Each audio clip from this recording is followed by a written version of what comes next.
Faktom je, že žijeme dlhšie. V budúcnosti starší ľudia budú zdravší, aktívnejší, nezávislejší. Budú môcť žiť plnohodnotný život oveľa dlhšie. My kvôli tomuto prepracovávame starostlivosť o starších ľudí. Pri rozhodovaní o tom, ako prepracujeme starostlivosť o starších ľudí, sme začali tým, že sa pýtame starších ľudí, čo chcú a ako by sme im mohli podporovať v tom, aby žili plnohodnotný život. Súcitná starostlivosť a porozumenie. Musí nastať lepšia koordinácia medzi praktickými lekármi, ošetrujúcimi službami, službami domácej pomoci, charitami a cirkvou. Personál by mal počúvať, ale nikto nemá čas na šálku čaju a na rozhovor. Umožniť prístup k informáciám o pomoci. Tieto rozhovory viedli k sade základných hodnôt, ktoré opisujú, ako by sme sa mali starať a podporovať starších ľudí v našej spoločnosti.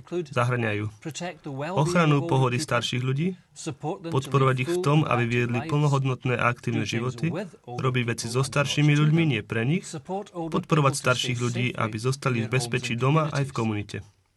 V ďalších rozhovoroch so staršími ľuďmi Shahida Zafar navrhla ďalší bod. Momentálne rozpočet začlenil ľudí do malých priečinkov. Ak chcú zdravotné služby, tak musia ísť do určitého oddelenia pre určitú službu. Pokiaľ chcú sociálne služby, tak musia ísť niekde inde. A niekedy sa to nedá pekne začleniť do žiadneho priečinku.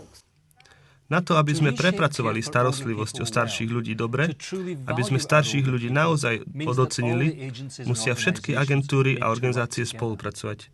Je potrebný partnerský prístup medzi zdravotnou správou, sociálnou prácou, dobrovoľným sektorom a privátnym alebo nezávislým sektorom. V Glasgowe je tento program podporovaný všetkými 4 sektormi, pomocou NHS Glasgow, Clyde a okolia, Glasgowskou mestskou radou, Glasgowskou radou pre dobrovoľnícky sektor a Scottish Care.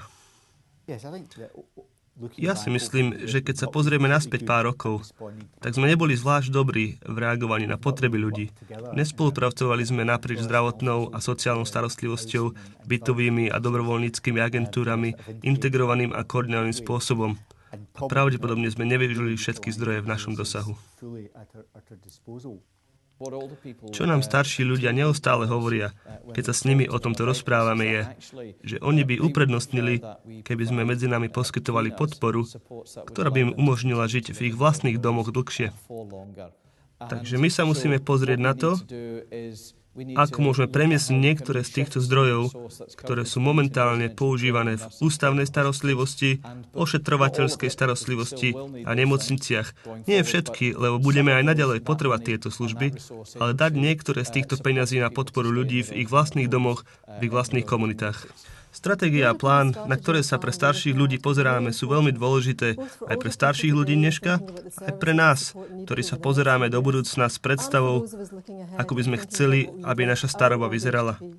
Vieme, že žijeme v náročnom finančnom období, aj to, že v nadchádzajúcich rokoch dôjde k nedostatku peňazí na zdravie, takže tie peniaze, ktoré máme k dispozícii, musíme užiť múdro. Momentálne najmenej 40% našich starších ľudí v Škótsku má servisy poskytované organizáciami nezávislého sektora. Toto je veľmi dôležité. Veľmi dôležité pre výsledky pre týchto starších ľudí a veľmi dôležité pre nezávislý sektor, aby sa naň pozerali ako na partnera, ktorý poskytuje tieto integrované a spojené servisy. Poďme sa pozrieť na niektoré príklady, ako už tento prístup funguje. Chceli by ste sa vrátiť do svojho vlastného domova? Ale nemyslíte si, že to bude možné. Merrily Lodge má momentálne 3 postele na ohodnotenie doma a spolupracujeme s rehabilitačným tímom, obvodnými sestričkami a komunitnými psychiatrickými sestričkami v poskytovaní servisu pacientom, ktoré by mali byť v nemocnici, ale boli prepustení a sú považovaní za zdravotne spôsobilých, tak prídu do Merrily na 3-týždňové ohodnotenie. A my vám pomáhame s vašimi cvičeniami nôh. Prechádzate sa oveľa viac a je to centrované okolo ich potrieb, takže ak je to rehabilitačný tím, ktorý sa zaoberá ich mobilitou alebo budovaním ich sily, tak oni si nastavia ciele a my im pomáhame. Spolupracujeme so všeobecnými lekármi a títo potom odporúčajú pacientov, ktorí majú problém so zdravotným stavom alebo napríklad mali neplánovanú návštevu nemocnice, pracovníkom zdravotnej a sociálnej starostlivosti. Tento tím potom posúdi pacienta a v spolupráci s pacientom navrhnú proaktívny plán starostlivosti, v ktorom posudzujú, ako bude pacient reagovať, ak sa ich zdravotný stav zhorší. Ja si myslím, že zmena nastane v tom, že ľudia budú prijímaní na kratšie pobyty a my budeme musieť zmeniť kultúru v tom, že namiesto, aby sme pre niekoho vytvorili domov, vytvoríme len krátky pobyt. Dovolenka nie je najlepšie slovo, ale krátky pobyt, prestávka, ktorá je súčasť ich cesty na miesto, ktoré vždy volali domovom. Prepracovanie starostlivosti o starších ľudí je 10-ročná vízia, ale už teraz je vidno praktické výhody. Tak kde to partneri vidia za 10 rokov? Často sú to aktivity v malom meradle, ktoré najefektívnejšie ovplyvňujú blahobyt starších ľudí. Hlavne veci, ktoré adresujú izoláciu a tieto sú poskytované dobrovoľníkmi. Na to, aby sa nám to podarilo, musíme pokračovať v spolupráci, pokračovať v učení, aby sme mohli poskytovať lepšie služby a lepšie výsledky pre ľudí. Tým, že robíme veci za nich, sme skoro ľuďom odňali ich nezávislosť. Viac sa musíme zlepšiť a robiť veci s ľuďmi, povzbudzovať ľudí, aby získali naspäť svoju nezávislosť.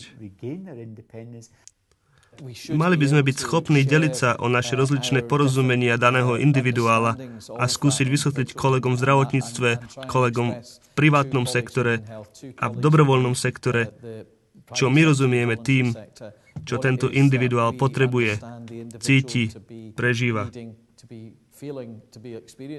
A dúfame, že tento stupeň delenia sa o informácie, delenia sa o názory, delenia sa o kultúru ako takú, napomôže k tomu, aby bol poskytnutý individualizovaný, personalizovaný prístup ku každej osobe, ktorá prejde týmto systémom.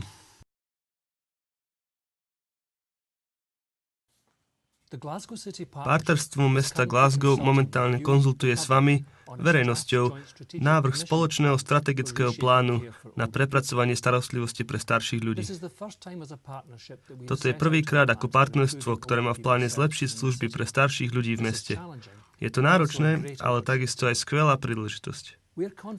Sme presvedčení z toho, čo nám bolo povedané, že toto je to, čo by ľudia v Glasgow chceli vidieť a teraz by sme chceli počuť, aký názor máte vy na náš návrh. Celý plán je k dispozícii na internete na www.nhs.ggc.org.uk/oldrpeople alebo môžete zavolať na 0800 027 7246 a vyžiadať si kópiu alebo si túto informáciu vypýtať v inom jazyku. Táto konzultácia začala 15. apríla 2013. Dátum uzávierky názorov je v piatok 28. júna 2013. Tešíme sa na vaše komentáre na webovej stránke na www.nhs.ggc.org.uk/oldrpeople. E-mailujte olderpeople@nhsggc.org.uk, písomne na Duncan Goldie, Glasgow City CHP, room 1/29, William Street Clinic, 120/140 William Street, Glasgow G3 8UR, telefonicky 0141 314 6237.